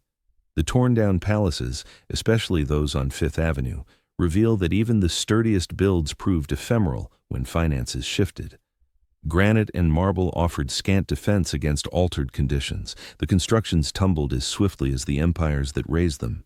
Advancement, expansion, and shifting demands overshadowed heritage and structural excellence. Today, remnants dot the landscape of a realm that blazed brightly but briefly. The enduring houses function as exhibits, ventures, or communal landmarks. They stand apart from the hierarchies that birthed them. Navigating their halls demands creativity to revive the existences once enacted within, the interpersonal forces that infused them with purpose, the affluence that enabled their rise. The Vanderbilt saga touches on design, yet, at its core, it probes the mirages of prosperity. The clans trusted that capital could forge lasting legacies. They acted on that faith, channeling fortunes into dwellings meant to span ages and secure bloodlines. But opulence revealed itself more brittle than masonry. The wealth evaporated, the empires toppled, the homes outlasted them solely by abandoning their initial intent. The inheritance is multifaceted. The architecture enchants, the workmanship astounds, the drive was unmistakable, yet the lavishness was undeniable, the divides were deep, and the downfall was absolute. The Vanderbilt palaces are both triumphs deserving protection and alerts demanding attention. They reveal alike the creations of riches and the limits of their endurance. To today's sightseers, these sites impart diverse insights on building practices and the splendor of bygone American construction. On the past and the speed of elite houses' decline, on finance and the cycles of amassing and scattering assets, on drive and how emblems of triumph can morph into proofs of downfall. The estates hold layers beyond any lone perspective. Moreover, these properties link the now to then in concrete forms. Entering the Breakers' vast atrium or strolling Biltmore's expansive lawns fosters the Vanderbilt estates offer no tangible link to the opulent Gilded Age era anymore. Yet their interiors endure much as their creators envisioned them. The sense of vastness and splendor endures, even divorced from the societal backdrop that once defined it. These structures serve as a timeless link spanning eras. Above all, they reveal the fleeting nature of existence. Even creations intended for eternity prove ephemeral. The vast riches, the family legacy, the rigid class structure, and often the dwellings themselves, all turned out to be short-lived. Stability that felt unshakable was in truth delicate. Endurance that looked infinite barely spanned 100 years. This insight carries a sobering, timeless weight. Every edifice, be it economic, societal, or material, persists solely while its foundations hold firm. The surviving residences function as both tributes and alerts. They merit exploration, upkeep, and examination. They inspire awe while unsettling the viewer, commanding respect, yet urging vigilance. They stand as proof of the architectural feats Americans achieved when fortunes amassed dramatically yet transiently among select lineages. They caution that such accumulations yield striking edifices, but fail to deliver enduring stability, true fulfillment, or authentic longevity. The narrative of the Vanderbilts, woven through the homes they erected and ultimately relinquished, illuminates a core aspect of American identity. The drive to construct magnificently, the belief that affluence ensures immortality, the truth that transformation arrives more swiftly than anticipated. These abodes linger as testaments to the whole saga, imparting wisdom their architects never foresaw but that we urgently require.